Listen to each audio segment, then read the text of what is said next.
how to use Clickworker and start earning from Microtasks online. So if you want to use Clickworker and start earning from Microtasks online, then what you need to do is just watch this video. Whether you're looking for a side hustle or you simply want to make an extra income by completing small online tasks, then this is a simple step-by-step guide that will walk you through everything that you need to know. So first, you need to open up your App Store or your Google Play Store and search for Clickwork and make sure that you've downloaded it.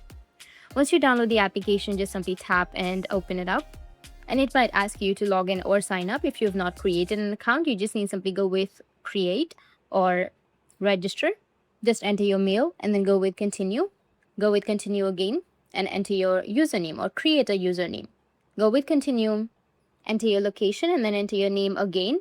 Go with continue again, select your first language, proceed, enter your gender, go with your date of birth, continue and then enter your address. After that, create your password. Then confirm your password and done. Go with confirm and click on register.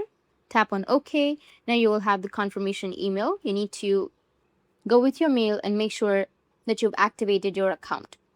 Once activated, just simply go with your login and log into your account. Once you've logged in, you'll get this kind of interface. Just simply go with the arrow which will be on the right side.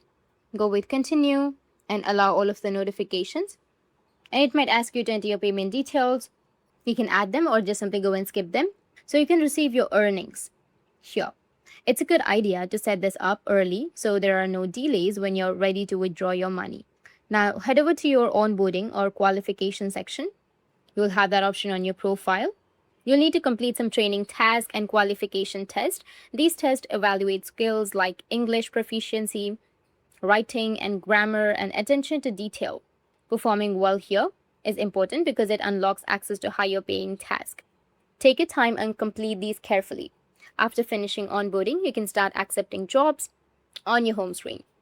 Go with jobs which will be on your home screen on the bottom left. Scroll through the list to explore different jobs or different type of jobs, such as text creation or data categorization, surveys, app testing, and many more, or even photo capturing. Click on any job to see the payment amount, estimated completion time, and requirement. If you are satisfied, you need to tap on accept job, and that's it. Start working. If you have any questions, feel free to comment below. Thanks for watching.